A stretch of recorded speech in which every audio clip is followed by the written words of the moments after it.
Good evening, everyone. I am K.S. Narayan.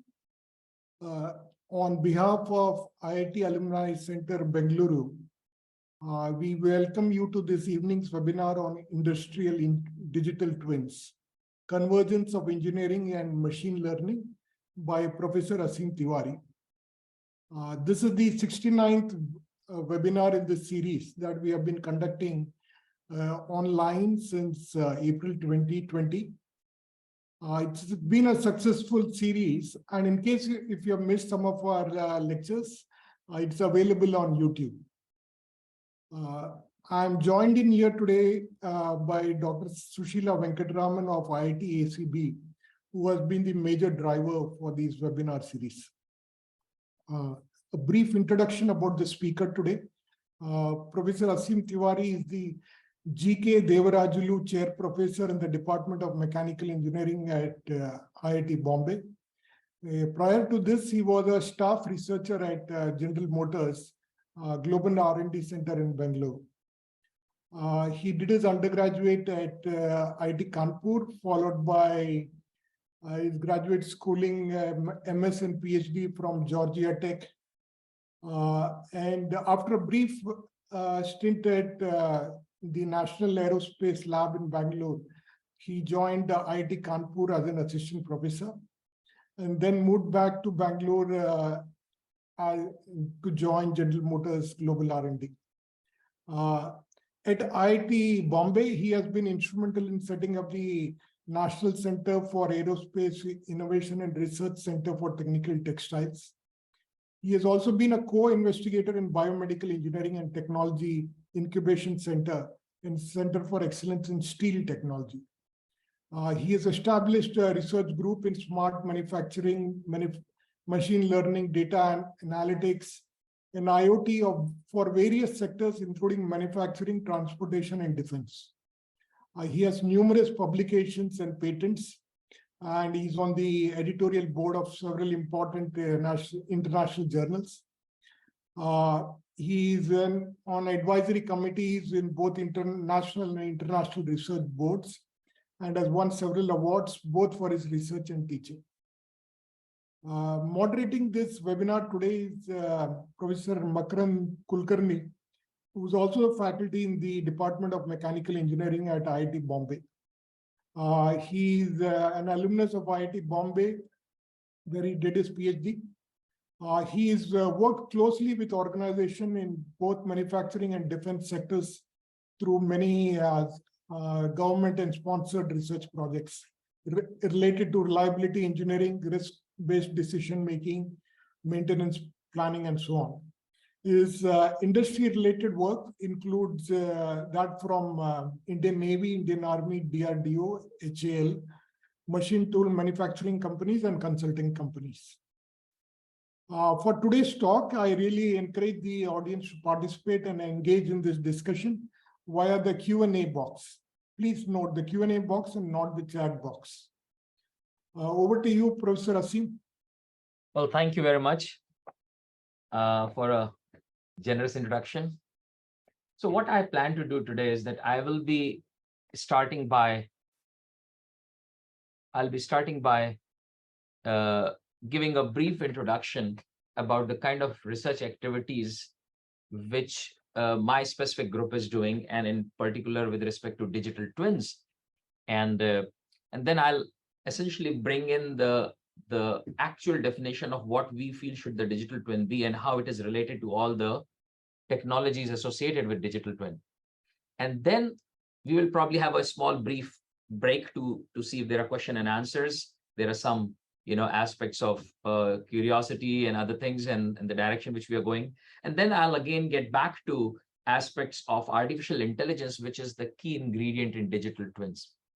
So I'll just quickly go over, this is where I'm from, IIT Bombay. I don't want to spend much time here. My research group is primarily dealing with AI research in manufacturing area, and I do a lot of manufacturing research. And this is just a glimpse of that. And what all you see is the hardcore manufacturing, including machining, aspects related to composites, additive manufacturing, and advanced characterization. But all of these things actually very nicely dovetail themselves into the ever-growing field of artificial intelligence. And every aspect of manufacturing and characterization, which I do, I'm involved in AI in all of those areas. More specifically, just for AI, I'm also working in areas of NLP, doing legal discovery in legal research, looking at high entropy alloy discovery using machine learning and deep learning, and artificial intelligence for removing finite element analysis and completely producing answers of statics and dynamics problems in mechanics. I won't touch a lot about this, but I just wanted to give a bigger picture of things. Then I'm also involved in deep learning research for video analytics, which is for various reasons, not just for motion detection, but also looking at aspects of workplace safety and hazard. And that's a very big thing, because if someone falls down or gets hurt, video analytics automatically can see that. I've also done some work on deep learning for image classification for carcinoma detection. And this is now something which is a very active field in the world, where histopathology is being now replaced by deep learning algorithms. So coming now to the aspect of, and of course, I have been involved in many other activities of machine learning, including business enterprise analytics, where we essentially look at an entire business and omni-channel data. So one of the key aspects is that wherever you have data, you can apply machine learning. And I'll talk a little more about it, but let me now start with the basic motivation. So all of this manufacturing research, which I was involved in, essentially led to the I would say, final destination of Industry 4.0. So now this is a very pertinent question, and many people actually do not understand what Industry 4.0 actually means. So this, for instance, right now says, and it's a very popular slide on the left, the references are given below, which shows the industrial revolution going from first industrial revolution to the second, to the third, to the fourth. And if you see that, they're essentially talking about steam-powered industry, which is industrial revolution number 1, and going to electricity-powered industry, which is industrial revolution number 2.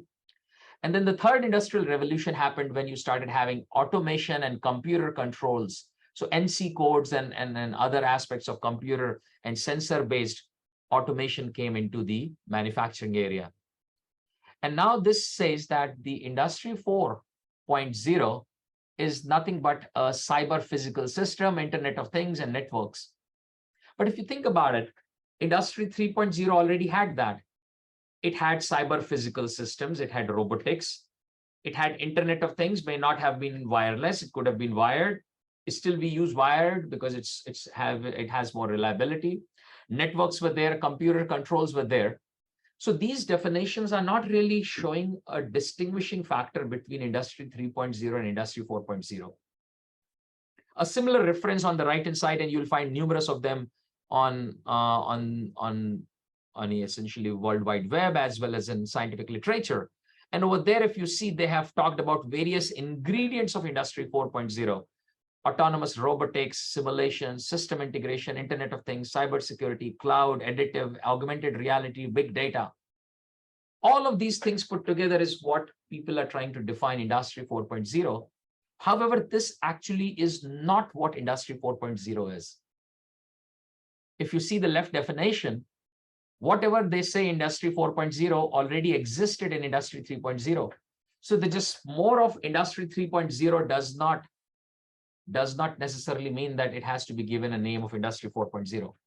So essentially, the key thing which distinguishes Industry 4.0 from previous industrial revolutions is artificial intelligence.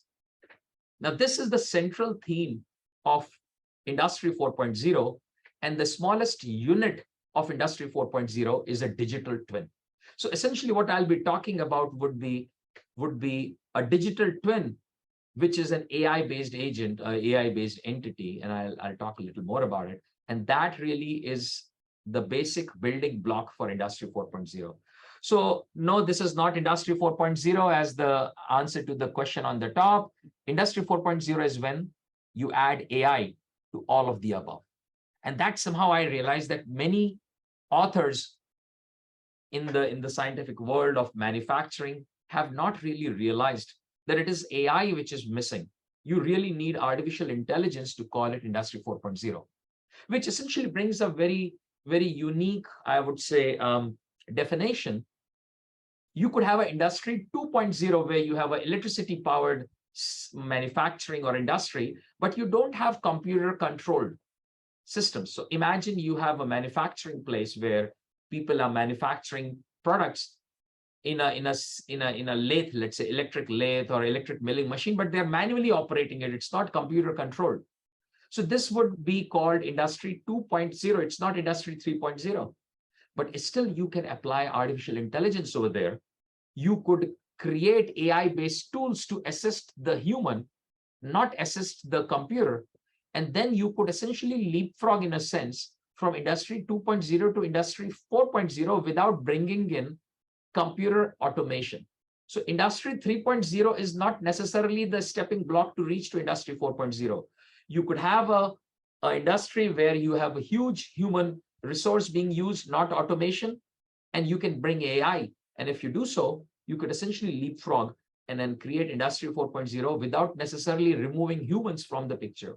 And this is something which is extremely important for a nation like India, where we want manufacturing to employ as many people as possible, which, however, is very different from some of the European countries, starting from Germany, where essentially they don't have enough workforce for having people work in an industry. So they want automation. So their Industry 4.0 definition has automation as a major ingredient, whereas in India, Industry 4.0 should not have automation as a major ingredient, but the key ingredient which has to be everywhere is artificial intelligence. So let me just talk about what really is the building block of an Industry 4.0, and that is a digital twin. And again, digital twin is a term which has been very often misunderstood, used by people in different contexts, having different meanings. Almost every software company claims to have some or the other kind of a digital twin available. It's more of a very fashionable buzzword to use rather than actually live to its meaning. And again, partly it is us researchers who are to blame, because we don't have a very well-defined collective and a comprehensive definition of digital twin. And that's why I would like to define digital twin. A digital twin is a connected virtual realization of a physical system that can interact with the real world as an intelligent, self-contained, autonomous entity. Now, there are 2-3 things to be looked at it. It's, of course, in the virtual world, but there is a physical system which it is connected to. So the connectivity is a very, very important aspect. But the more important aspect is that it has to be intelligent, self-contained, and autonomous. Now, these are the building blocks of Industry 4.0, and they create a seamless digital thread. Once you have many of these digital twins connected through a digital thread, you can create a connected factory. So that's how you essentially get a connected factory. And you could look at the digital twins as the smallest indivisible unit in this connected factory, which essentially leads to your Industry 4.0. Now, there has been many variants which have been kind of called digital twin. And just to show that some people have a dotted line mapping of the physical object to the virtual object. For instance, you have a physics-based model which is being simulating something in the digital world, and then the understanding from that is again used by you to go back and change something in the physical world. So the physical object and the digital object are connected through a dotted line, and that essentially is not a digital twin, but it's just a model. Or you could look at a physical system which is kind of being replicated real time in the digital world, but the learnings from the digital world are not being taken real time to the physical world, but essentially are being looked at by someone, and then once in a while are being incorporated in the physical world. And thus, this could be more rightly called a digital shadow rather than a digital twin. Now, these are the definitions which already exist in the literature. So thus, in a sense, what has been certainly recognized that a digital twin has to have a solid line from the physical object to the virtual object and vice versa. which means the physical object changes in physical object are reflected real time in the digital object, and changes in the digital object or the computations and other aspects of the digital object can be back reflected in the physical world. So the digital twin is only good if it can actually affect your physical world. Otherwise, it's just a digital concept. So it finally has to have some kind of a mechanism to come back and do something in the real world. Now, digital twin has been used for decades now. And the first, I would say, kind of mirrored image, not really a digital twin, but a physical twin, was very successfully popularized by NASA during their Apollo 13 mission, where they created a physical twin, not a digital twin, and they called it a mirror, physical mirror of the spacecraft which went to the moon.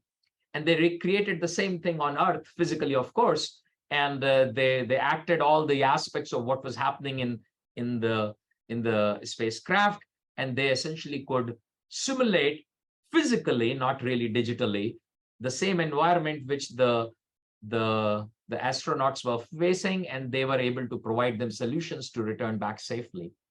And thus, that really was, in a sense, the beginning of the digital twin.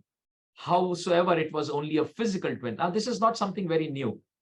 People have been creating mock, setups to practice a real terrain. So, for instance, people have been creating terrains of Mars on Earth so as to see how a Mars rover will work. In military, people create similar simulations as your enemy terrain might be, or an exact target would be, and you practice it and then do that before you really actually execute an operation of that kind.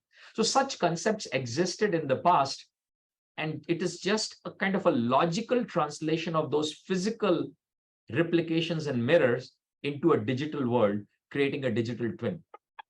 But essentially, the digital twin certainly has a AI aspect which did not exist in the physical twin.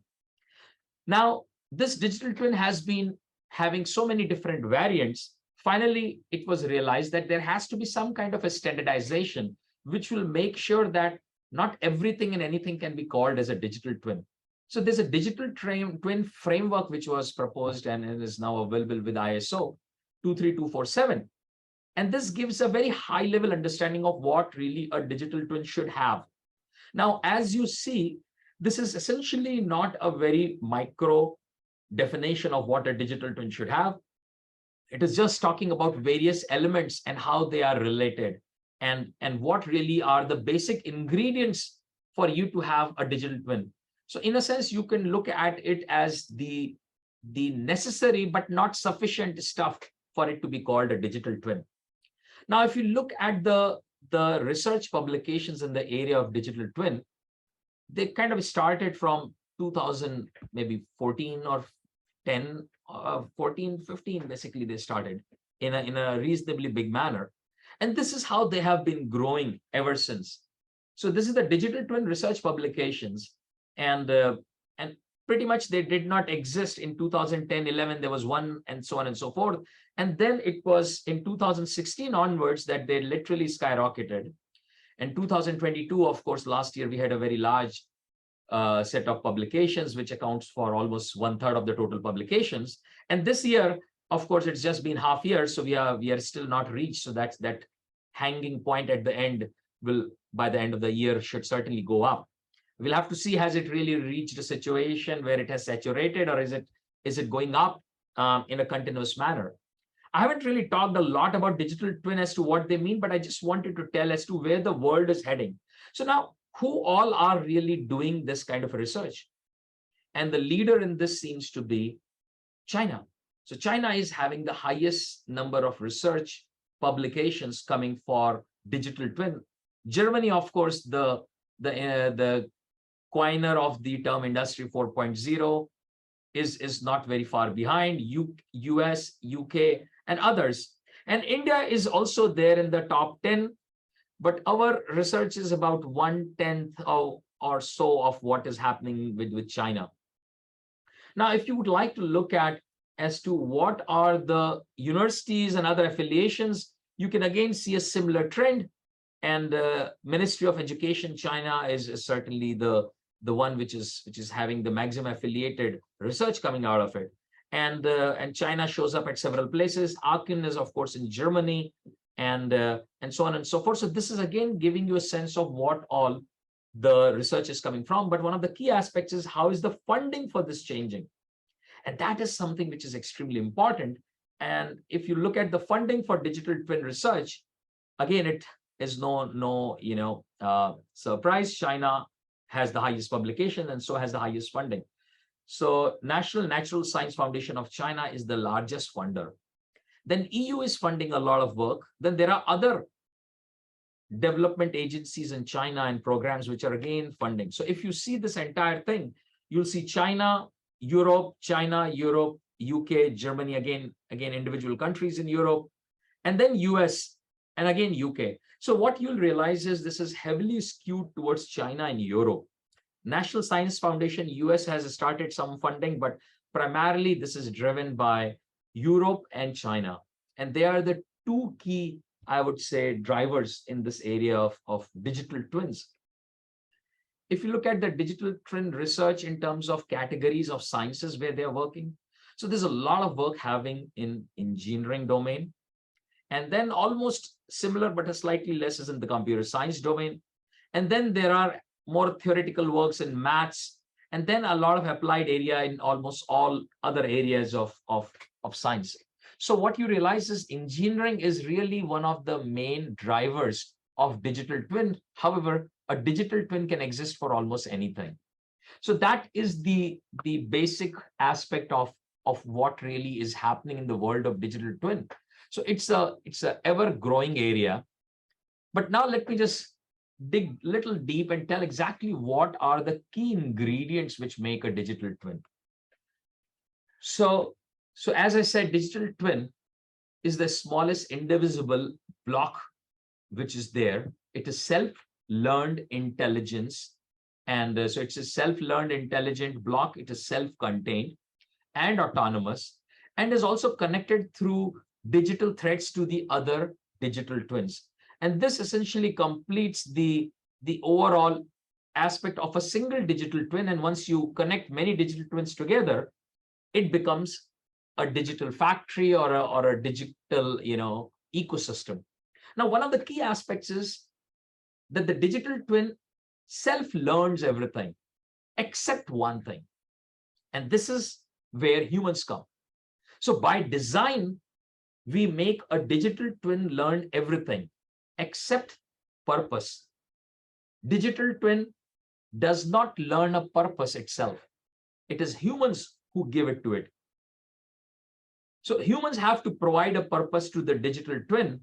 Digital twin should not learn the purpose by itself. And if that happens, if that happens, that digital twin learns the purpose by itself, then probably it would be a living entity, just like humans and any other animal. So this is what really a digital twin is. And coming to a slightly more micro detail, I will show this slide and I'll stop and I'll let the moderator see if there are any questions which may be required. So these are the basic 6 dimensions which we identify for a digital twin. First is a physical dimension. This is the physical dimension where the physical asset sits. And what you see on the left-hand side is the text, on the right-hand side are some images. So you could have a physical object which you want to create a digital twin of. And then the second aspect which you need to have is that it should have a virtual existence in augmented reality framework. And this would be a CAD model, a walkable 3-dimensional augmented reality 360-degree view of the physical asset. Now, these two are connected. The virtual and the physical asset are connected through IoT and other industrial connections and protocols, which are continuously sending data back and forth from the physical world to the virtual world and vice versa. And this is an area which has been there for more than a decade. and industrial communication protocols like MT Connect, OPCU, and others exist. And lately, of course, IoT has become extremely popular and it has its own protocols like MQTT and other protocols. So this is the third ingredient which makes a digital twin. The fourth ingredient of a digital twin is the ability of a digital twin to learn from human knowledge. The physics-based models which humans have developed, a digital twin can learn from that. So a digital twin has capability of doing statistical inferences, running physics-based models, maybe analytical models, maybe numerical models, maybe finite element models, and knowledge systems of humans like written text, right practices, good practices, thumb rules. So all of this is something which a digital twin can learn from a human learning. And this primarily is a part of what we call as the transfer learning, where you essentially don't necessarily train the system, but transfer some of the learnings to it. Now, this is a very, I would say, stretched definition of transfer learning, and I'll talk about it a little later. But in a sense, I consider this as well as a part of transfer learning. Then comes the most important dimension of the digital twin, and which is the artificial intelligence. And this artificial intelligence dimension is self-learned and through transfer learning. And then it can perform specific tasks in tune with the organizational objectives. And this is where we don't let it learn those organizational objectives, but we as humans, we give it as to what those organizational objectives are. And that creates the purpose for the digital twin. So the purpose which a digital twin has to serve has to be provided by humans. And that is where it uses all the data, all the analytics, and creates AI-based tools which continuously keep learning to attain the goal and the objectives of the organization. In this process, a digital twin can become a colleague of yours. It could be someone who could be a colleague whom you can talk to, who is well aware of not just the system, but the world. And that's where we could have this last aspect where it can have a machine-to-human communication. And now you have phenomenal large language models which can do this in a very nice manner. Of course, we want machine-to-machine communication. And we also want your digital twin to be aware of the entire world. And thus, the World Wide Web and other aspects should be also available to a digital twin. So for instance, you would like to have your digital twin have a Facebook account, should have access to the internet, should have a Twitter account, and it should thus be able to understand what is the current scenario in the world, and using its intelligence and organizational objectives can provide and propose possible steps. So for instance, if it is relying on some supply from Europe, and if the European war will extend, it could actually suggest that why don't we just stock up those specific supplies because we don't want any disruption. If it sees that the pandemic is coming back again, it can provide and propose that if we have a group which is making masks, for instance, and other medical devices, it can ask that, okay, we are probably good if we make more of these, or we expect this to be going up in time. So essentially, with all of these ingredients, a digital twin becomes a living entity or colleague of yours working in an organization, which is working with intelligence, with data, with full knowledge of the world, and as per the organizational objectives. So at this point, it's been almost 29 minutes, I realize. I'll probably just take a quick pause. And I would like to see if there are any questions, Professor Kulkarni. Yes, thank you, Professor Asim. And there indeed are many questions. And what I have done is I have tried to combine questions into one so that you can answer multiple questions in one go.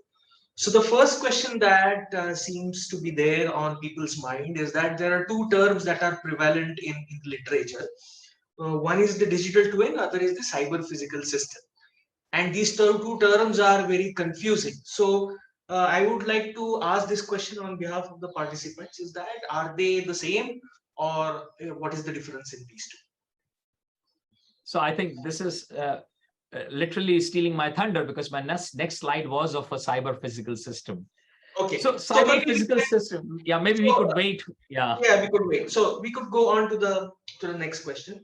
So it seems that to build digital twins, we will have to have some domain knowledge with us. So to what extent does a digital twin builder, I mean the person who builds a digital twin, should have domain related knowledge, or is there going to be a separate entity who builds a twin and there is an expert who works like a consultant? How would it typically work?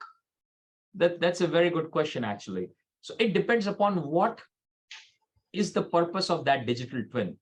And digital twins are not just limited to industry or manufacturing, which I have so far been talking about. Essentially, you could have a digital twin for almost anything. So you could have a digital twin for a hospital. You could have a digital twin for a restaurant. You could have a digital twin for a train. You could have a digital twin for a park. You could have a digital twin for a laboratory. You could have a digital twin for a university.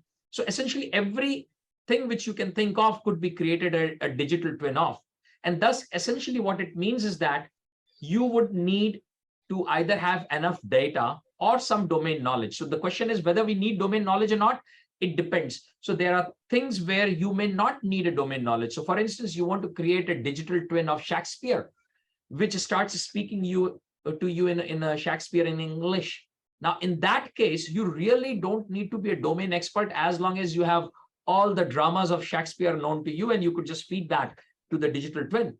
On the other hand, if you would like to have a digital twin which is solving a very specific problem in engineering, and there is very limited data, and this is an example which I'll be talking about, then you would need an engineer who has domain knowledge and use that domain knowledge to train a digital twin rather than just have a digital twin train itself. So essentially, depending upon what the application is, a digital twin may require a detailed understanding of the system and domain knowledge, or it may not require. And I'll talk a little bit more about it as we go about. Right. So you had in one of your slides shown 6 dimensions of digital twin. So then there is a question which says if one of these dimensions is missing, or how many dimensions should be mandatorily be there to call an entity a digital twin? For example, if instead of AI, I just have physics-based models, would that be enough to call it a digital twin? So I would say this is more of one's preference. I'm not the authority to decide what the definition of digital twin should be. But as a researcher, my basic understanding is that there are 2 key aspects which are very different from each other. One is where you do not, or rather where you explicitly tell the system what to do. So you program the system to do something. And the other place is where you do not explicitly tell the system to do something. Now, this is essentially the main differentiator. So in a physics-based model, you are actually running a explicit calculation. It could be a complex CFD calculation. It could be a very complex mechanics, thermomechanical simulation or something, but you are explicitly telling the system what to do. So a digital twin, from my definition, needs to have AI where you do not explicitly tell it to do everything. You could certainly tell some things which it can learn from, but it needs to be able to self-learn. So that's the definition. Of course, there are all sorts of definitions out there. So a subset can be considered as digital twin by many, but for me, AI is the most important aspect. And I'll give you a few examples later where there may be no physical asset, but still an AI exists, and I would feel that that's a digital twin. All right. So I think more questions are pouring in, and I'll try to combine them into more representative questions. And I will now request Professor Tewari to carry on with the remaining part of the presentation. Excellent. So what now I have in mind is that I want people to understand how one can actually build a digital twin. And again, I will give an example of the digital twins which we have. And then we will get into the basic heart of it. So maybe next 5-10 minutes, I would talk about let me see if I'm able to share my slides, which, yeah.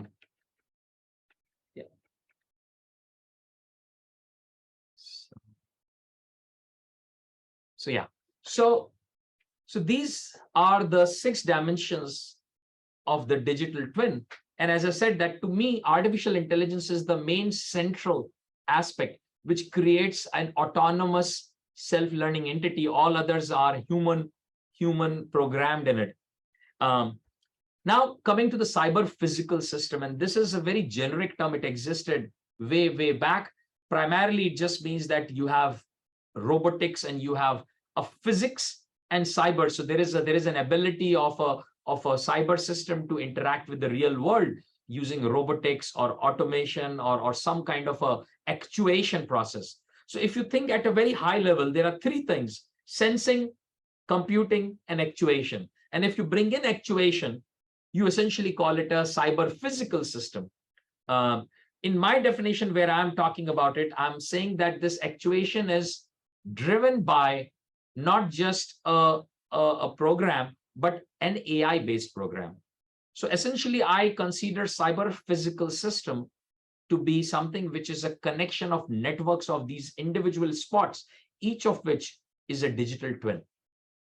Again, there are ample of definitions. Cyber physical system has various meanings, but this is the highest meaning, where the cyber physical system is essentially a network of these intelligent digital twins. And each spot over here could be looked at as a digital twin, which is connected to each other. And this entire network becomes your cyber physical systems network. Now, AI is the main ingredient of this. And I want to just start by giving few possible examples of what really this has been.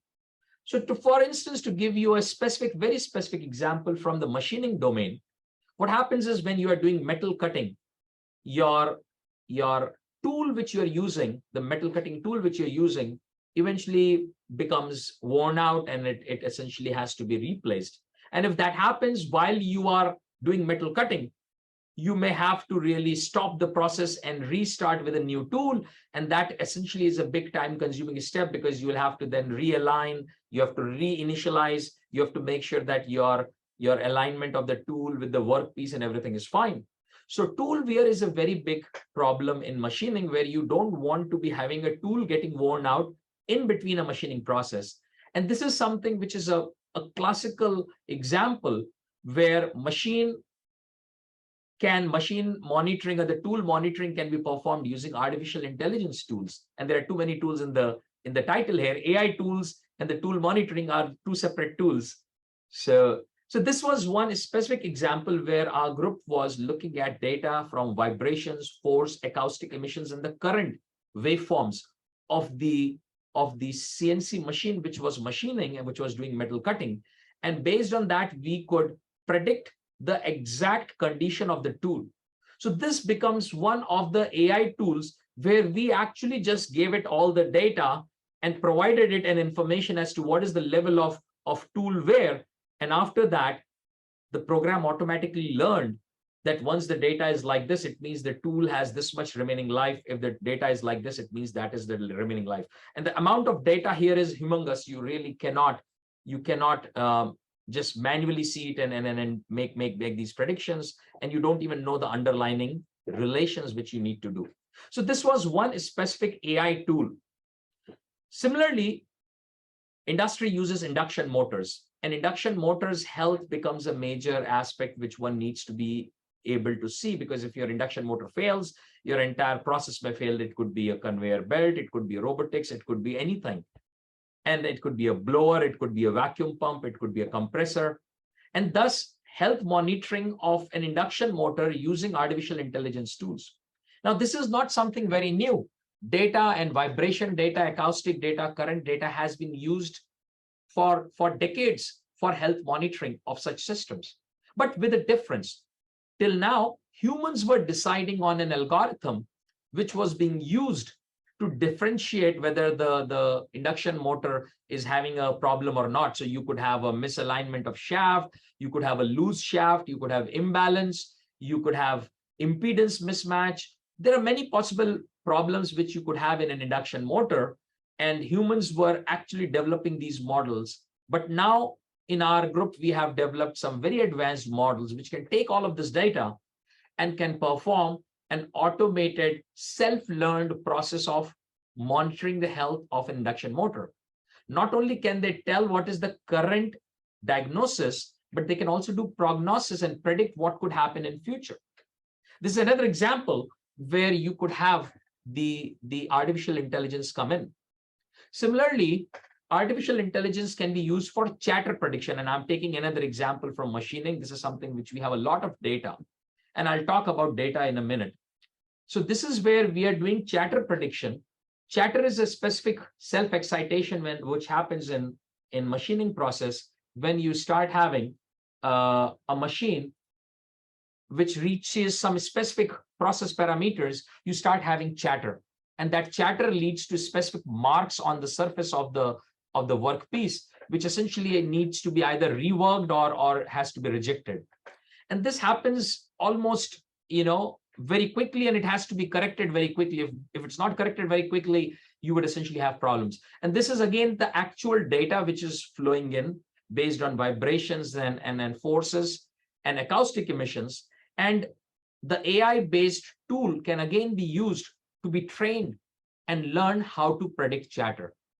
Now, in this specific case, the chatter has to be predicted in a very, very small duration of time, because if it takes very long for you to do chatter prediction, then you would not be able to remove chatter because you already have chatter. So you pretty much have to do this in a very, very short duration. So this is one more example where AI tool has been developed to predict chatter.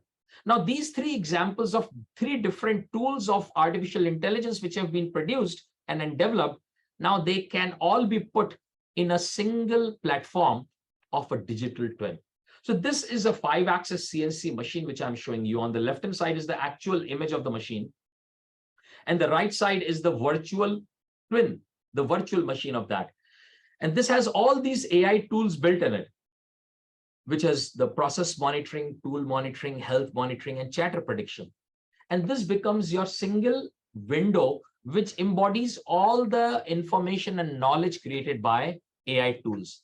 So I just want to show this now, and I'll probably give you the full view. So this is the actual digital twin, which you are seeing for this machine. And this is an actual machine. Right now it shows off because it's currently switched off. And I can actually open and close the doors from here. So I can interact back, and I can do a lot more than opening and closing of doors. Of course, there is a lot of warning which goes there, because if it's being operated and then the door gets opened, it would not be allowed, So the operator over there can always override something which is being done from the virtual or the digital twin. So this is the digital twin which continuously gets the data real time. And right now it says off because it is switched off. But once it is switched on, you get to know what is the speed, feed, overriding speed and overriding feed, what are the access locations, every aspect of it. And this actually moves exactly as the physical machine is moving.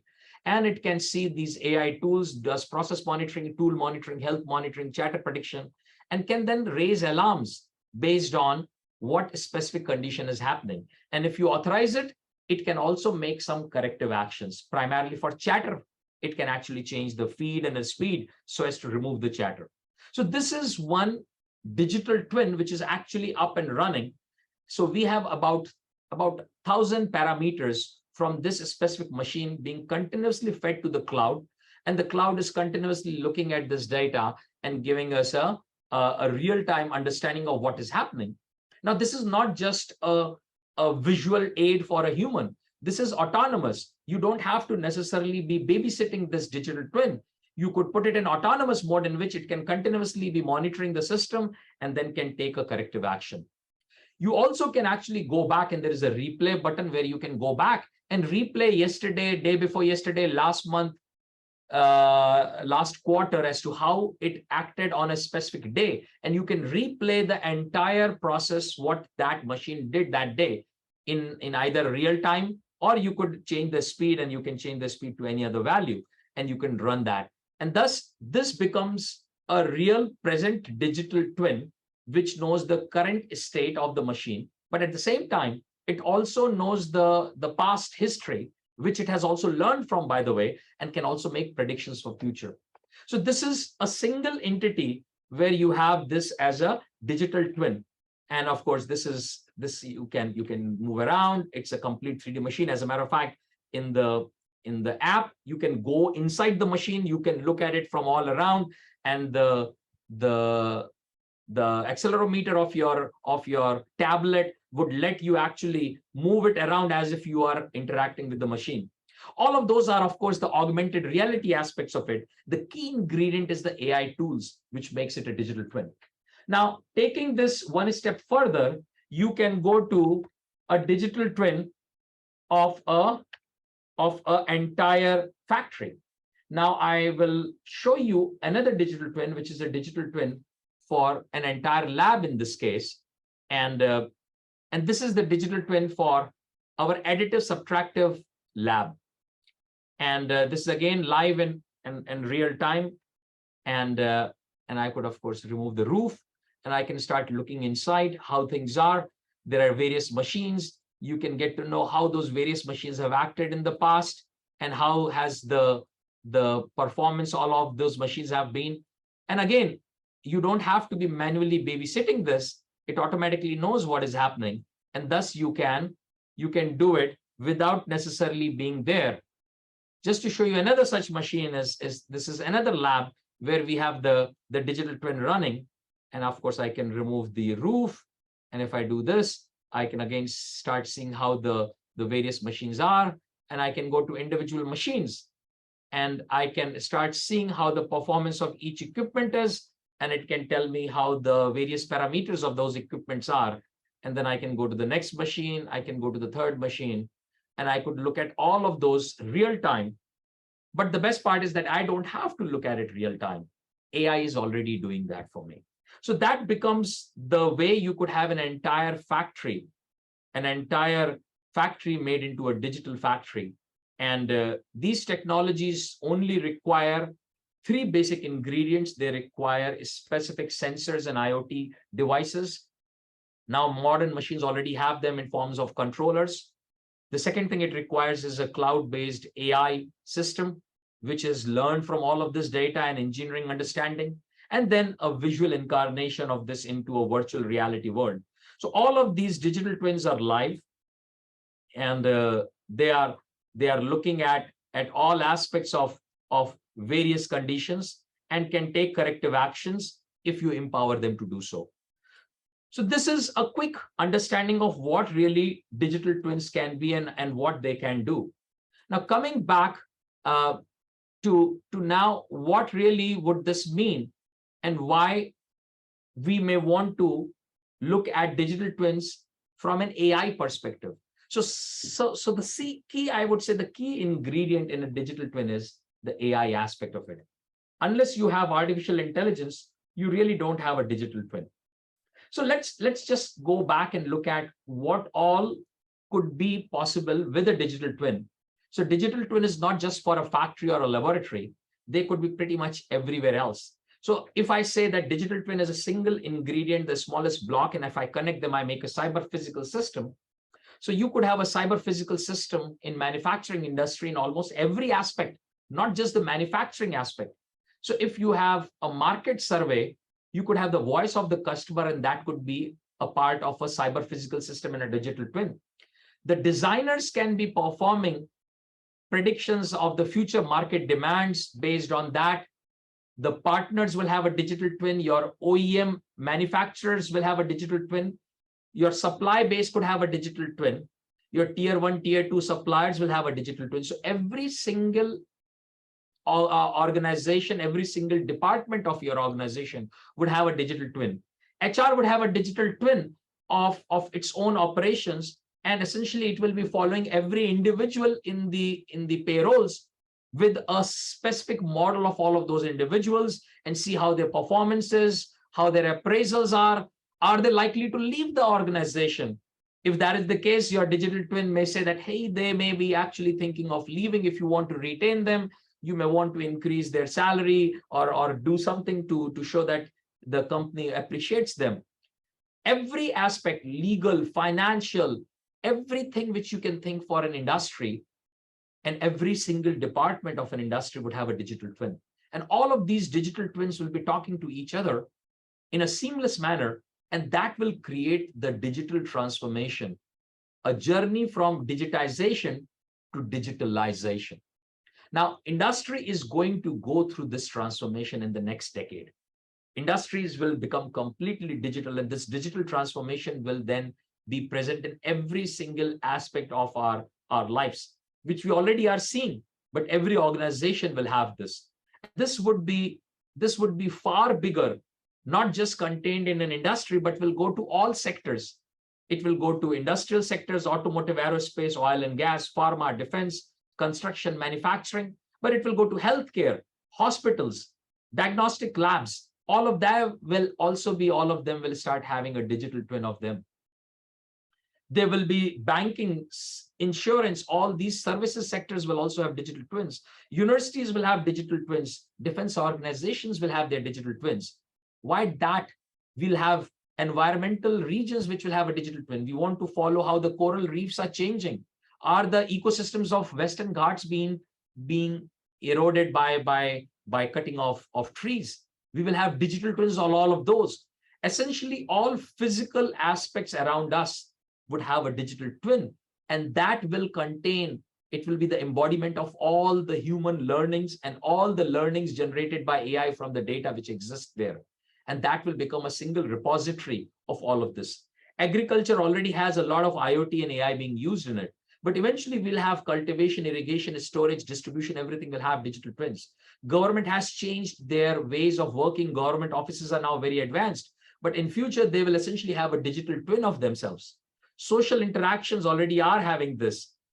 And then why just stop over there? You could start having counselors who could be digital twins, and which already is happening, by the way.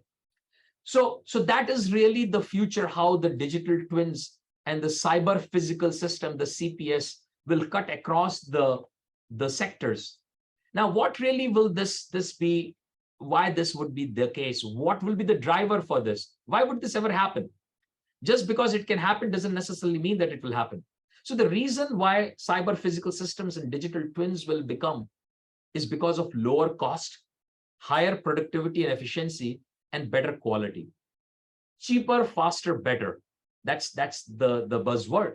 But these are the three past mantras which have been driving the industry. The future of industry will not just be lower cost, higher productivity, better quality. It will have more than just this. There will be certification and compliances which will be required. There will be more and more stringent environmental norms which the company has to meet. And it would not be possible for it to respond to the ever-changing, fast-changing world of compliance. But a digital twin will help. Critical availability and low downtime will be an important aspect. And finally, sustainability. Lower carbon footprint, lower energy and water consumption. Usage of alternate power, reduction of pollution and emissions, and life cycle management. These will be the main drivers which will eventually force every organization to go through this digital transformation and become a cyber physical system with having each individual units as a digital twin. And those organizations which will be the early adopters of this technology will have an upper hand over others, because the current rate of advancement of these technologies is faster than any other technology in the history of human life. We have never seen things transform so quickly as they have been in this area. And thus, if you miss the bus in the beginning, the bus will be so far that you will always be lacking and lagging behind. So the early adopters will really be the key aspect. And finally, that is going to give you a strategic advantage of being in this area. Now, I want to quickly switch gears and bring the key ingredient, which I said, of the digital twin, which is the AI. Now, how is all of this connected to AI? And I think that's the single central driving technology which is changing this. Digital twins, as I said, were thought of as physical replicas in NASA, but they were not really possible to be what they are today. And they are only possible because of this artificial intelligence. So I think it's good time to spend a few minutes and see what really is the key technological driver behind this. And that is AI. Oops. Yeah, that is AI. So I just want to talk about what really is the key driver and how it is going to transform the future. People have lots of apprehensions, questions. They're not really sure what would this mean. So AI, in a very simple way, is the capacity of a machine to imitate intelligent human being. And I'm highlighting or making the intelligent in bolds. Not all humans have the same intelligence. I'm no Einstein, and that's where we basically have to realize that the definition of artificial intelligence has in itself, by the very nature, limitations. But before talking more about artificial intelligence definition, let me talk about machine learning. So what is machine learning? So machine learning is a sub-branch of artificial intelligence. It's a sub-branch of artificial intelligence which believes that it can learn a system based on data. So it can identify patterns and make decisions with almost no or minimal human intervention based on data. And that's what a machine learning is. So AI is a bigger domain. A subdomain of that is machine learning. And in that, the key ingredient is data. Machine learning says that I can learn things from data. So that becomes one of the key aspects, and data can be looked at as two separate kinds. And this is very often not really appreciated. And that is that data could be discrete data or it could be sequential data. And these two kinds of data are very different from each other. Just imagine you have various words versus various words put in a specific sentence. The meaning of a sentence only comes when you have those words. You have alphabets. When you put those alphabets in a specific way, it becomes a word. You have random notes. You have random notes of, am I still audible? You have random Yes, notes. you are absolutely aware. Okay. You have random notes, and those random musical notes don't make music. But when you put them in a specific sequence, they become music. So what you need to realize is there are two very different kinds of data, discrete data and a sequential data. The sequential data has meaning to it because of not just what it is, but also in the sequence which it is. And this sequence could be temporal, which could be one-dimensional, or it could be spatial, which could be higher dimensional, so image. So for instance, an image of a person doing something and a second place image of something else. So these two data sets are because of their positional, position in the image will have a different meaning than just the data and in its discrete fashion. So essentially you have sequential spatio-temporal data, which makes your data world. And these are the two main ingredients for machine learning to happen. You need data and analytics. Data is made up of sensors which create data, and communication and storage medium where you communicate and store data. And analytics is made up of two things. One is the algorithms and the other is the computational hardware. Now, this is a very interesting thing because sensors have been going through a phenomenal revolution. You have newer sensors available, higher resolutions, higher speed. I remember 10 years back, my camera had a very low resolution. Now you have very high resolution cameras. You also have like 200 frames per second high-speed cameras on your cell phones. You have lots of other modalities. You have thermal imaging sensors on your cameras. Things are changing very drastically. So the sensor technology is growing very fast. So is the computational and storage, communication and storage. Currently, we are talking of 5G. 6G is already in the horizon. We are talking of 6G also now. 5G is already implemented in major cities in India and around the world. Storage is, of course, growing extremely fast as well. So the data is really going through a huge churn, and producing and storing and communication is happening at a very fast pace. Similarly, the computational hardwares are changing drastically, and so are the algorithms. So I just want to spend some seconds, few minutes on showing what really is data. Who's generating the data? Now, initially, the data was generated by very few places like image data, print data coming from laboratories. But today, the new model is that all of us are creating data. All our cell phones, all our devices are continuously capturing data and they are sending the data to the cloud. So we all are producing data and at the same time, of course, consuming data. Now, there are data being leaked from all over the place. We don't even know. Our cell phone is continuously knowing where we are. Not only that, it knows whether we are walking, whether we are in a car. It knows which all Wi-Fi signals exist around me. Even if I switch off my location tracking, because of the MAC ID and other signal strengths and other aspects of Wi-Fi signals around me and access points, it can exactly triangulate where I am. It knows my battery life. It knows every aspect of my personal cell phone, even if I really don't have these things switched on. There are open databases. Of course, social media knows a lot about it. Voter ID databases are there. Automobile registration are there. Utility bill databases are there. With very little or no information, you can pretty much know everything about most of the people in the world. And of course, then there are devices which we willingly buy to spy on us. So like Amazon Echo and other devices which we can have. So essentially, we are having all of this data being collected from us and from all other places, which is now available. And thus, the data is really all over the place. So we don't have that data bottleneck. Or do we? So if you look at how much data, so there's a lot of data which exists. And this is a very old slide, 2008. 65 GB used to be the kind of data which I used to produce with just one single calculation. 2008 was way back if you think about it. 15 years back is a long time. Now what has happened is that you are producing far more data everywhere else. And there is a joke which basically goes around. Bill Gates once said that 640K ought to be enough for everybody. And that's what he thought was enough. And now people laugh at him that, oh boy, he was so wrong. But maybe he was not wrong, actually. What happens really is that you don't use all the data. You need all of that data to train the models. But once the models are trained, they only require to process very less information.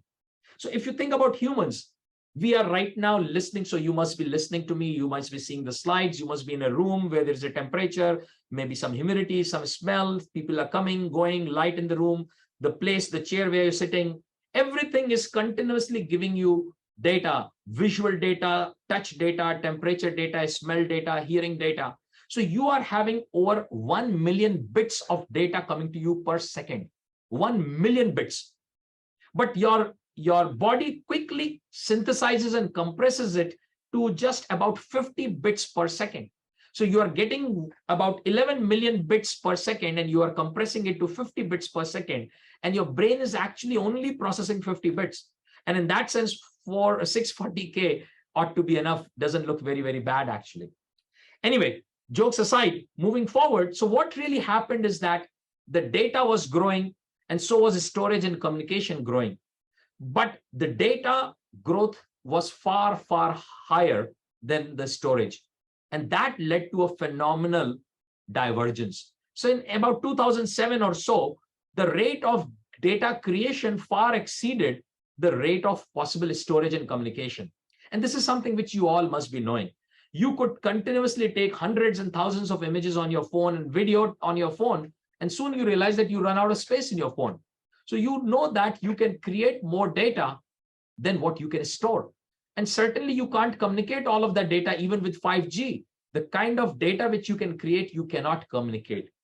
So that creates a very complex problem. You have a lot of data, but what do you do? Because you can't really store it and you can't send it to the cloud. So if you have this problem, then the only solution is to consume it. The moment you create the data, you just consume it right there and then. Once you consume the data, you create a subset of metadata. And that's where edge computing comes into play. So edge computing takes the data as it is being created, and right there at the location where it is created, it consumes it. And consumes and creates metadata, which is 1,000th, 1/1,000,000th of the actual data size. And only that metadata is what is communicated back or stored. And that is where the need for edge computing has come. And this essentially is the basis where you have machine learning running on the edge. So coming to the subset of AI, which is machine learning could be looked at as a combination of these various kinds of machine learning. So you could have a supervised learning where you essentially have a data set, and that data set has a output available which is labeled, and that labeled data set is used by you to learn, and that is supervised learning. Similarly, you could have unsupervised learning where you just have raw data, you do not have any labels associated with it. And once you don't have labels, the machine still can learn from that data. It can learn what are clusters existing over there. It can learn if there are any anomalies which it sees. It can perform lower dimensional representation of that data. And all of that is possible, which is not supervised based on your labels. And this is a part of unsupervised learning. Then there is another aspect, which is semi-supervised learning, which is primarily data which has not been labeled. So the biggest challenge, I would say, is data, but also in data, the challenge is that of labeling. You cannot just put the data, you have to put the data and you have to label it.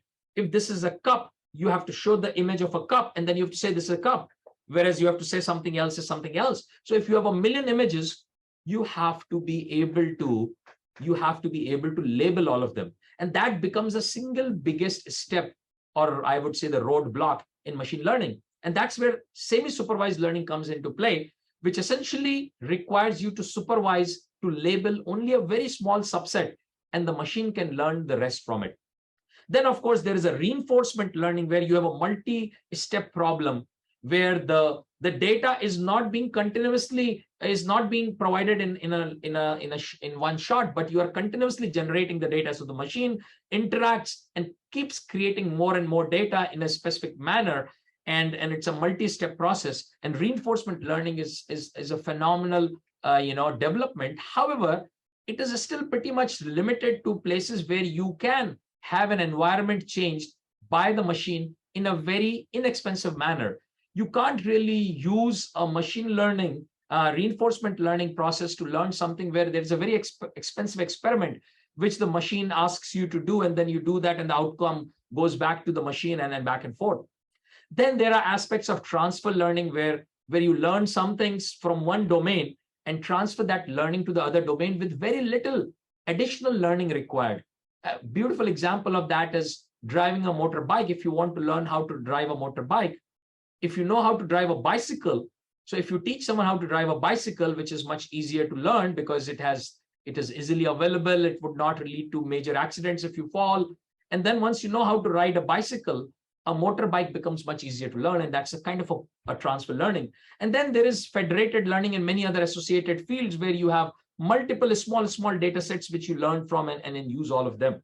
So what we have been going through is essentially an evolutionary process of machine learning and artificial intelligence.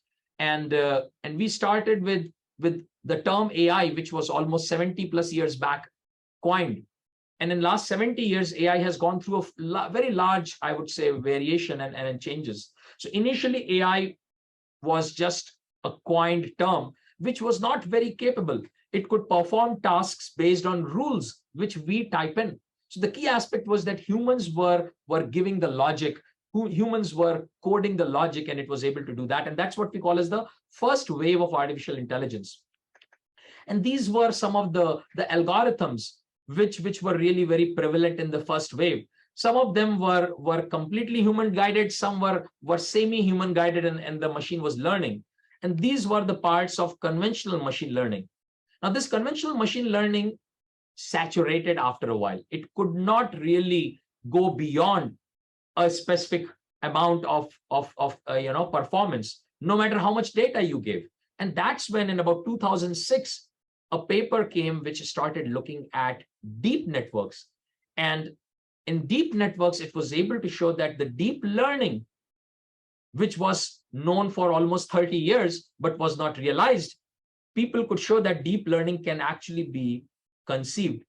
And in deep learning, you are able to learn very complex underlying processes and mechanisms and relations by giving it more and more data.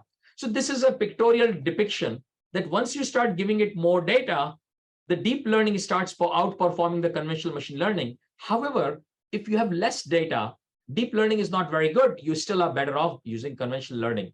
And two key aspects of deep learning are convolutional neural networks and recurrent neural networks, which essentially corresponds to the discrete data and the sequential data, the temporal sequential data, which I talked about.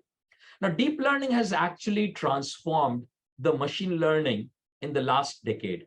And that has been the key aspect which has led to resurgence of artificial intelligence. Almost every major breakthrough in artificial intelligence, which you have seen in the last 10 years, has been because of deep learning.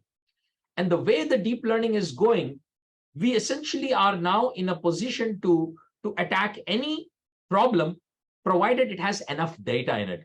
If we have enough data and we have enough computational power, we can pretty much attack any problem. And examples of that are self-driving cars. You have a self-driving car now, which has been around for many, many years now, and it can actually deliver pizzas to you, and it has done millions of kilometers on the road, and it's extremely safe. As a matter of fact, it will be safer than human beings. As a matter of fact, this artificial intelligence has now surpassed human capabilities. So if you see the deep learning ability to misclassify an image, it has been going consistently down. And this is an old image, by the way. We are talking of 7 years back. So 7 years back, an image classification had an error of 3.1%, whereas a human on an average provider has an error of 5%. So what I'm trying to say is that the deep learning has now reached a level where in areas where it has a lot of data, it can surpass human abilities.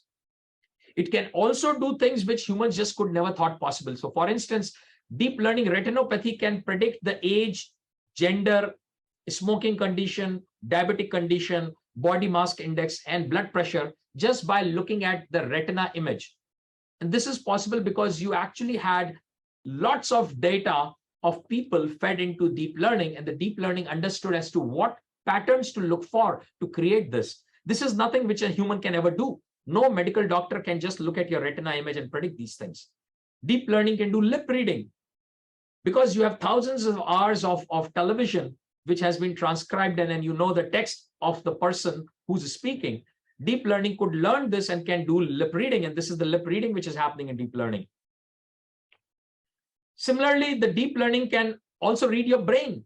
And this is an old paper where fMRI activities of the brain could be used to reconstruct an image which the person is seeing. And if you see the fly which the person is seeing is not very, very different from the reconstructed image. Similarly, this washing machine which the person is seeing is not very different from the image which is being reconstructed. And mind you, these are 6-7 years old work. A lot has happened ever since. So deep learning has really been transforming the way humans really perceive the world, and it is challenging humans. So much so that in games like Go, where we thought it is never possible for anyone to beat us, we realized that the Go has been surpassed by AI.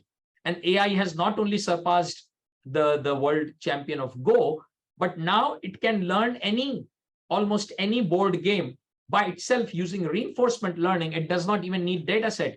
It can play against itself, provided you tell it what the rules are, and it can beat human beings. It can actually even perform complex mathematical operations. It can learn the patterns of differential equations, and it can solve ODEs, ordinary differential equations.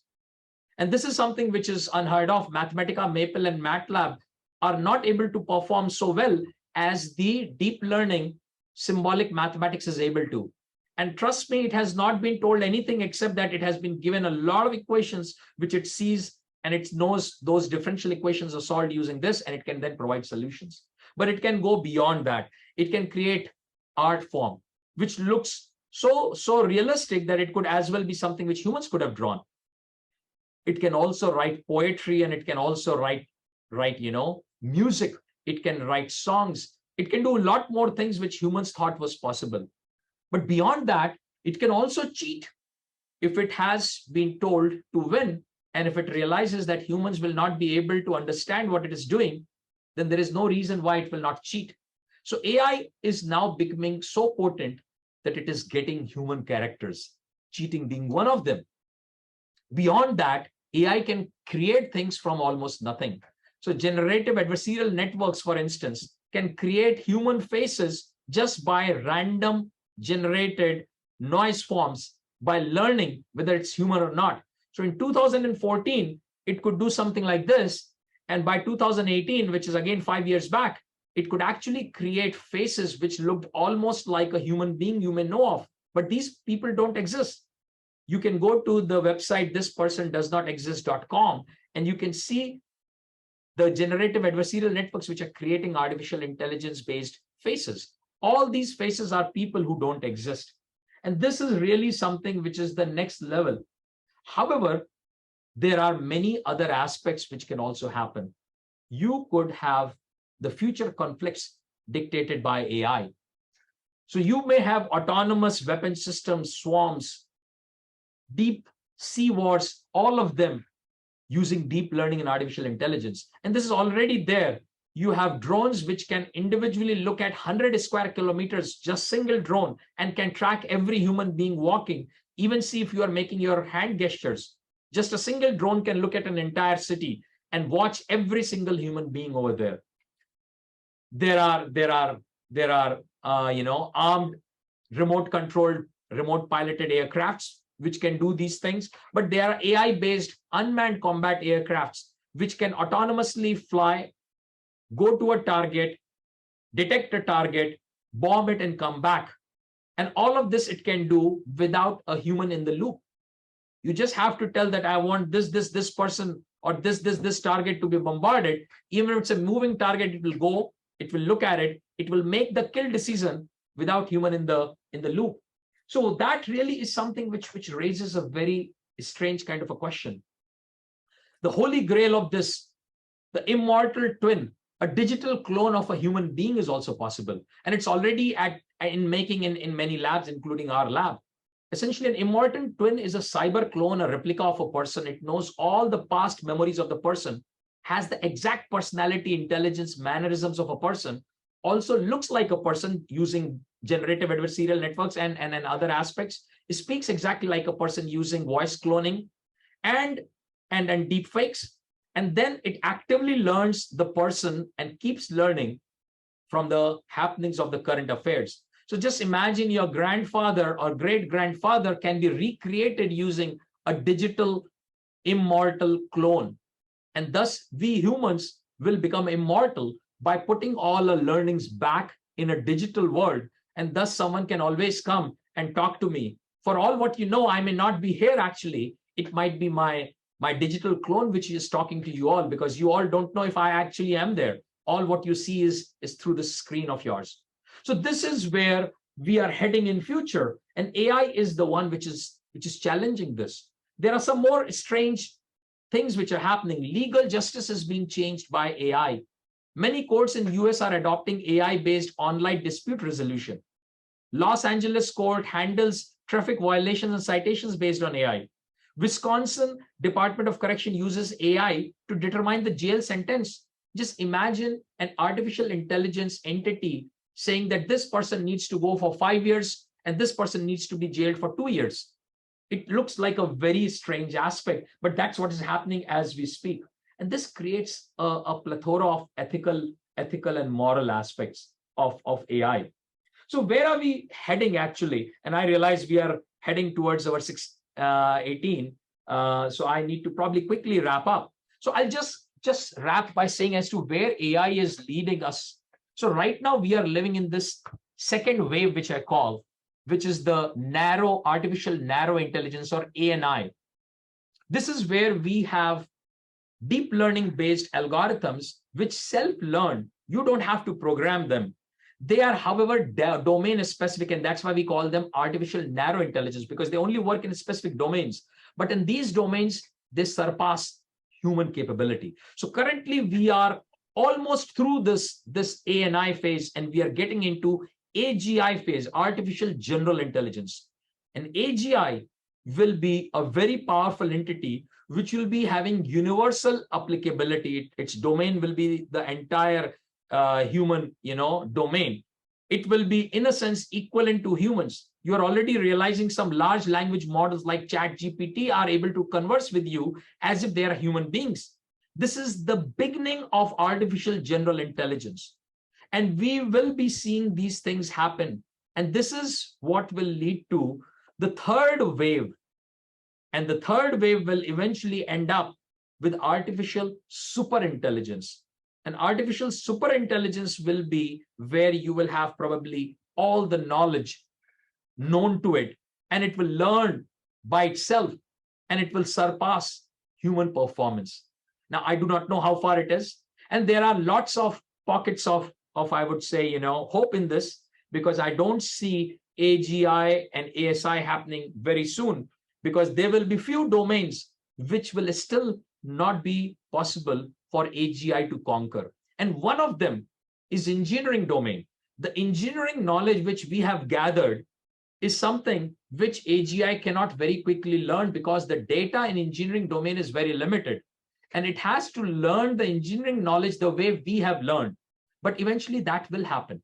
So unlike language models, unlike image classification, where you had enormous data, unlike financial transactions where you have enormous data, engineering domain still has very limited data, which is not conducive enough for deep learning to learn from it.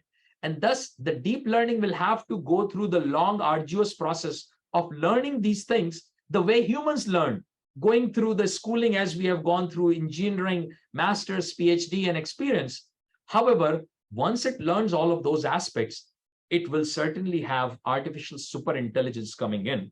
And once that happens, the AI or ASI will probably become self-aware and self-conscious. And that's probably 30 years down the line. I don't know, maybe 50 years down the line, or maybe never. So essentially, this is where we are heading. And digital twin is the first actual incarnation of this AI, which is replicating the physical world. So finally, I'll end by saying that from data to wisdom, we are going. Initially, we had data as numbers, texts, images, sounds, and that got converted into information, which was structured information. ERP systems happened. We had relational database, then no relational database. We started pinging it. Then we created knowledge from it through abstraction, information and ideas and principles. And then we are currently doing knowledge graphs, where we are putting all of this knowledge, aggregating this knowledge from various domains. And that will eventually lead to an intellect where the reasoning ability of understanding objectively from the data and the principles will come. And that will eventually lead to collective intelligence and hopefully wisdom to the world of AI. So where we are right now, this is the future. We are right now at Industry 4.0 and just starting from artificial narrow intelligence. As we move forward, this is right now being applied to economics, politics, science, societal and ethical aspects are being looked at.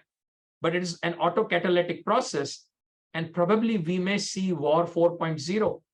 World is already getting into autonomous AI-based weapon systems. And then artificial general intelligence may happen after that. World order will start changing. We will probably very soon after artificial general intelligence will have artificial superintelligence. And maybe that would lead to the next human, an entity which is far superior than human intelligence. All aspects of explainability of AI will not exist anymore, because AI may become so powerful, so intelligent that we humans cannot even comprehend it.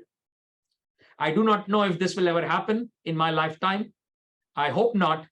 But from the way we see this is happening, it seems an inevitable cause. It will happen, is what I feel.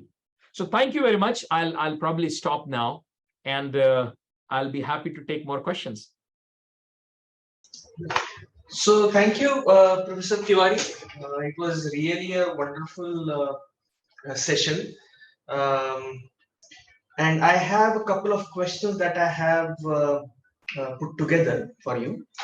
From the first part of your session, the question is, what does it mean when you say that purpose needs to be provided to a digital twin? And can you give an example in the context of, let us say, a machine tool? If I have a digital twin for a machine tool, or if I want to build a digital twin for a machine tool, what does it mean to provide the purpose to this particular twin in the context of machine tools? So that's a very good question, actually. So So it's like a calculator. A calculator can add, subtract, multiply, but you have to tell what you want. In this case, the AI tool, the digital twin, eventually becomes an entity which is very capable, but that entity has to be told what it has to do. Imagine you hire a very intelligent, worker in your company, but you have to tell what is the objective of the company. The objective of the company could be to reduce cost of manufacturing. So if you have a digital twin of a machine, you may say reduce cost. The other could be that you increase efficiency. The third could be you increase availability for any sudden requirement and things like that. So what is your objective? You have to provide. But the digital twin knows how to achieve that objective, but you have to provide the objective. Now, mind you, humans and the evolutionary behavior of living beings has a single objective of survival. And all these evolutions essentially were because we wanted to survive. And a similar objective, if is given to a AI, that may become something which may become out of hand. But in general, you don't want the objective to be learned. Now, in some cases, your AI can see your past decisions and learn an objective. So for instance, it sees that whenever this happens, you were doing this. So it tries to figure out that, oh, you are trying to minimize the cost. But in this case, in another context, you may be always trying to maximize the quality irrespective of cost. So AI can learn those purposes, but you don't want it to learn those purposes. You want those purposes to be off limit of an AI or a digital twin to learn. You want to provide those purposes and objectives. Right. That I think clears a lot of things. The next question is that when we talk about AI, how do we know if the observed data covers all aspects of a system? And if it does not, then is this not dangerous? So the answer is we don't. So as a matter of fact, AI can be biased.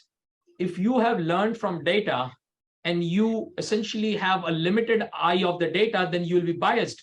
Just going to the legal system, for instance, in US, if you look at the legal system, you will find that there is a disproportionate number of African Americans who have been charged with crimes as compared to non-African Americans. Now, if that is the data which you feed to AI, the AI may take that as a variable and may create biases as well.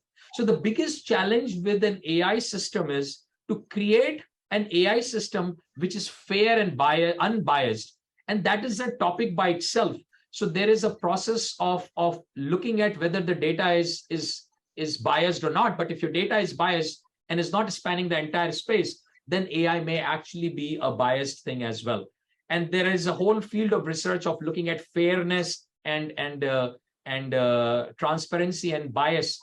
This is different from the bias which you could have while you are doing the machine learning and training process, which is a little different kind of a bias and variance, which is in a different context. So I don't want to get into that, but people who are interested could communicate and could learn more about bias versus variance versus that bias because of the data being skewed on one side. Yeah, sure.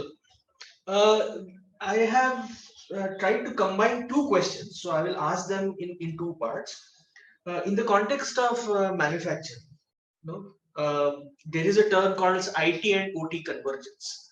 Do you think this would be a prerequisite for that particular industry to even start thinking about digital twins? That is the first. So essentially, one should not look at a digital twin as a specific tool to achieve a goal. This is something which eventually every organization will have to embrace. There is a bigger thing than just a simple digital twin. We are going through a digital transformation. Every organization needs to see that are they having a roadmap for this digital transformation. And digital twin is an inevitable part, an ingredient of that digital transformation. So essentially, there is a bigger picture one needs to achieve. So not from a tactical perspective, but from a strategic perspective, every organization has to start investing in looking how they go through this digital transformation. And as I said, early adopters will be the winners, and those who come late may actually lose it all. So I think you, in a way, answered the first question as well as the second question, which I was about to ask. But still, maybe certain aspects you would like to highlight. So, for example, building twin is not going to be easy. It will require investment in terms of time, money, resources, and so on. So how does one justify this to, let's say, a top management of a company? That why should that company, get into building digital twins or using digital twins? So what are the things that one should use to, try to figure that or answer these questions? That's a very commonly asked question. So essentially, digital twin is looked as an investment, and you're looking at return on investment. And if the return on investment in the context of our current understanding is not justified, you feel that digital twin is something which is not needed. But I think one needs to increase the understanding of the return on investment. Of course, I talked about it leads to better performance, lowering of cost, higher efficiency, increasing your throughput, and increasing your quality. And all of these have a direct effect on either your top line or a bottom line, as the case may be. And thus, there is a distinctive advantage of getting into a digital twin and a transformation. But apart from that, aspects of sustainability. Imagine there is a very, very volatile market, which is having its market conditions change every time. There are regulations which are coming every time, different regulations from international bodies. So for instance, the carbon border mechanism, which is coming from Europe. Now, Indian companies, if they want to be selling in Europe, they need to justify that they have carbon neutrality to the level which the Europe demands. And now this will not happen overnight unless you are ready. So in a sense, you are agile, you are ready for any change in the market. Another pandemic or any war or any other future disruption, which we may not even know of, the risk of such a disruption can be mitigated based on availability of this. So in a sense, digital twin, of course, has a direct impact on your lowering your cost, increasing your efficiency, productivity, better quality, but also has a direct impact on your ability to mitigate any future risks. And moving forward, it will be such that the future will be far more uncertain in all aspects, market forces, government regulations, and outside forces which will happen. So I think that is one of the key reasons. So this is an inevitable fact one has to adopt, and thus the earlier the better. Right. So building digital twins, I'm sure is not going to be an easy task, right? Because it will require you to consider AI models, physics-based models, these models interacting with each other, interacting with the physical assets. So there are multiple things that you need to bring together to make a digital twin. So the question is, do we have certain tools today that will speed up this process or make this development process easier? So that's a very good question, actually. So the answer is that currently it is a time-consuming process to create a digital twin. But every single day, that process is becoming easier and self, I would say, autonomous. So it's an auto digital twin process. So we are moving every day a step closer to auto digital twin. The key ingredients of a digital twin, as I said, which exist, of course, which require data, backend computing, machine learning models.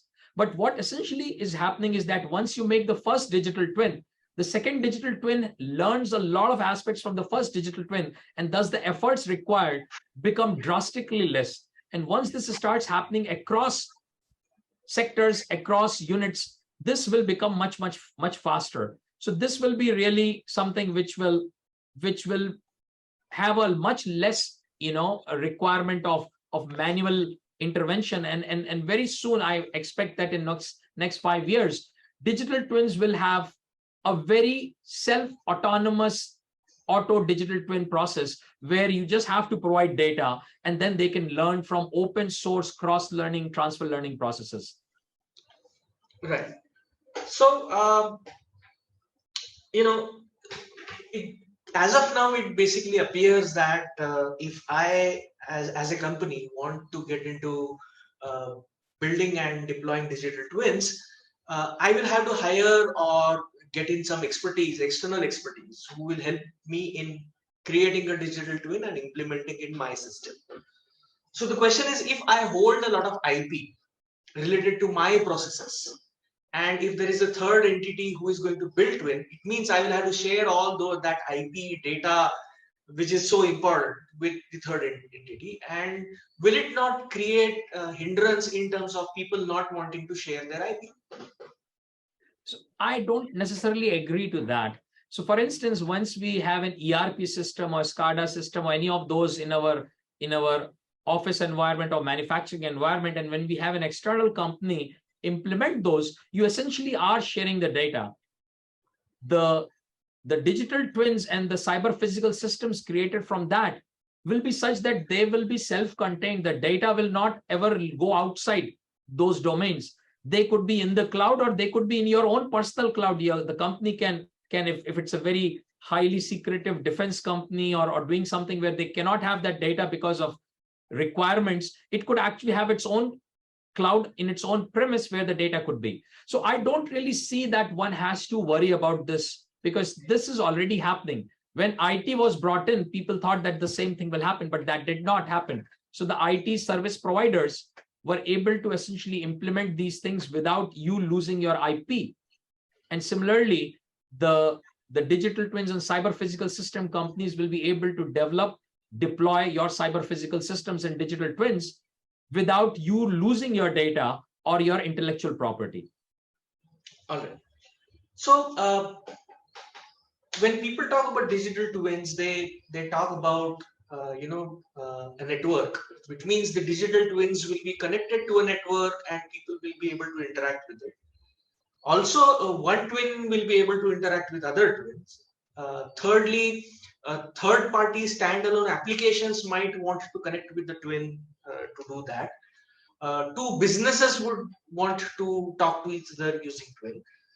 Does this not raise security concerns? And what are the current standards, or what is the current status on this? So that's a very, very important, pertinent point. And I had few slides on that I didn't show in the interest of time. So essentially, the key aspect is that you need to answer two fundamental questions. One is that who is the custodian of data and models which the digital twins are creating? And how is that data and models shared by the rest of the organization or rest of the ecosystem? So this is where there are concepts of gatekeepers and other entities which essentially hold the data and the models. And they also make sure that they follow policies of data sharing as per the management requirements. So imagine you have a machine where it is performing a specific manufacturing process, and your sister concern, another company which is your sister concern, may want to know some things. And if it's the same company with the same everything, you may be able to share data with them.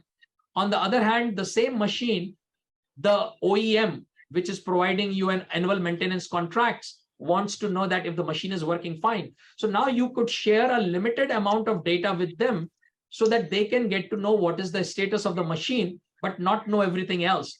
So all of this data security aspect of data sharing, aspect of data archiving is essentially something which is already worked out and it exists. It is still something which has not been formally standardized. So there are multiple standards which are coming. But essentially, what AI is going to eventually do is that it will create a seamless connection between every possible standard. The reason why you needed a standard was that you needed to have a common language to communicate. Imagine when you needed to talk to a computer, you had to give in the Unix or in the command prompt, you had to type specific commands, and that was the standard. But today it is possible for you to communicate with the computer just by speaking to it in any natural language. So eventually the standards will not really be so much important as long as the policies of data sharing and the custodian of information is there, and each will be able to talk to each other. So there are highly specific technologies of encryption, cryptography, and aspects of blockchain which are available. So all of these things have been worked out. but they're all in bits and pieces and are at different levels with different organizations. Right. This is an evolving area, and it will evolve in the next 5-6 years before Right. it reaches a certain level of maturity. Right. So there are a lot of questions pouring in, but looking at the time, I just have two more questions. One is related to the existing claims or existing solutions like Amazon Web Services or Azure Digital Twins that are currently being offered to people as digital twin solutions.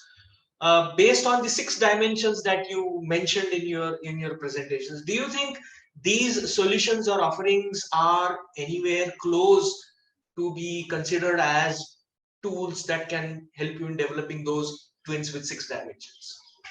So actually, these are very specific. These are very specific to the technologies for which they are creating digital twins. So a blanket answer is no. You need a lot of engineering domains knowledge. So if your specific system has a very unique characteristic, these are just computing platforms, but you really will have to develop your own digital twin, which you can deploy over there. However, there are certain well-known systems which have been created by open data, and there are digital twins available of them. And if your system happens to be the same, you could probably use that. So just to give an example, you have a digital twin for your car. You certainly can essentially just create a digital twin of your car in these systems because they have a lot of information available for your make and model also probably, and thus they can provide you a specific, feedback. But if you're looking at a digital twin for a specific manufacturing process, which has specific characteristics of yours, you can't expect them to provide you a solution which is catering to your specific requirements. You could use their services, but you will have to create that digital twin yourself. There are ways of transfer learning where the learning process is drastically reduced, but still some basic customization has to be done for your specific requirement. And that is where your know-how, your understanding and engineering knowledge will come into play. Right. So the last question is that you mentioned at the beginning of your presentation that there is something called as digital thread. Now, how is this concept related to twins? How are these two concepts different? Do they have to be together to turn out to be an effective solution? What would your answer be? So primarily, digital thread was created for either a physical flow of an entity or a flow of information. So imagine you are manufacturing something where there is a machine which creates a rough part, then it goes to the finishing part, then it goes to cleaning, then it goes to labeling and packaging, and then is shipped. So now in this case, a physical object is going from one manufacturing state, manufacturing center or manufacturing setup to any other. And this essentially could be tracked using a concept of digital thread. But digital thread is not just limited to a physical flow of a material. It could be information flow. So for instance, the designers come up with the requirements, the market survey comes up with the requirement that we need a next automobile of this kind. Then it goes to the designers who design the physical looks of it.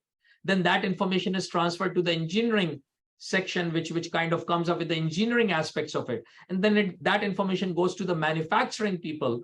So now in this case, there is no physical thing which is going, but it's the digital information which is going. And in each station, in each department, the digital information is being slightly modified. And that becomes a digital thread. So essentially, a digital thread could be looked at as either a physical or information flow where you require a specific level of attention. And thus, you don't want to forget the past aspects of it. So it's not a new incarnation. You get a part, you don't start afresh, but you know the past history of it. So there is a sequential past learning which is contained in it. So digital thread is a different concept in a sense, which is very closely intertwined with a digital twin. But these are two separate things. Right. Thank you, Professor Tewari. I think I will have to stop asking questions. Their questions are simply pouring in. But looking at time, I will hand over the session now to Dr. Sushila. Thank you very much. It was very interesting presentation. Thank you very much. Yeah, I think this has been an absolutely fascinating talk. And Professor Asim Tewari, you made it really very interesting because you have a very engaging way of telling stories. And I think, it made all the difference in our being able to understand a rather complex concept. Professor Kulkarni, thank you so much for agreeing to moderate this discussion today. For those, what we saw today was actually a peep into how what we read in science fiction is actually turning into reality. And for those who are afraid of the doomsday predictions, you also gave us a formula for how we can keep machines from taking over the world, which is keep the purpose close to your own chest. But we had a lot of content today, but let me try and summarize a few key takeaways from today's session. We started by looking at what Industry 4.0 is versus 3.0, and basically the digital twin is the basic building block in Industry 4.0, and what makes the difference is AI. The role that the digital twin would play is different in different situations. And for example, what is important for India is not the same as what is important for the West. We had a very clear definition of what a digital twin is. While we've had simulators for a very long time, the ability to come back and do something in the real world is what differentiates the digital twin from past incarnations of what might have been considered the digital twin, that is, various kinds of simulators. The digital twin is the smallest indivisible building block of what we call Industry 4.0. Self-learned and intelligent, self-contained and autonomous, and connected through the digital thread, and which is what we talked about quite a bit now. And Professor Tewari told us that we could think of the digital twin as a friendly colleague. And when we think of colleagues, you have colleagues that you work with happily, and there are colleagues that you don't work with happily. So I guess the same thing will happen with twins as well, digital twins as well. We looked at cyber-physical systems as a network of digital twins, and we saw some examples, real-world examples from Professor Tewari's lab. The 5-axis CNC machine and how it knows the current state of the machine in real time, has a history of what has happened in the past, and can also make future predictions. We saw what the digital twin of a factory might look like, and we used the labs in IIT Bombay and actually saw how these things can be done in real time. In every cyber physical system and digital twins are going to be there in every sector. And Professor Tewari explained how these things are going to be applied, these concepts are going to be applied in various different sectors, including agriculture, government, and even environmental regions such as, say, the Western Ghats. It's going to be, you can think of it as an embodiment of human learning, which will allow organizations to go beyond traditional methods of differentiating themselves to responding in real time, to focus on sustainability and improve critical availability, etc. So that is where the application of all of these systems is really going to lead to. The key tech driver for all of this is AI, and we had a good long discussion around different modes of AI, the way it has grown, etc. The nature of data has changed over the decades. Data growth had far exceeded available storage way back in maybe 15 years ago. And now what we have is this very complex problem of too much data, and which means that we will just have to consume it as it arises, which is what then has led to the importance of edge computing. AI is getting more and more human characteristics, such as cheating, not the best thing to imbibe, but well, that's if the AI is a reflection of human characteristics, it has to gain both the good and the bad of the human being.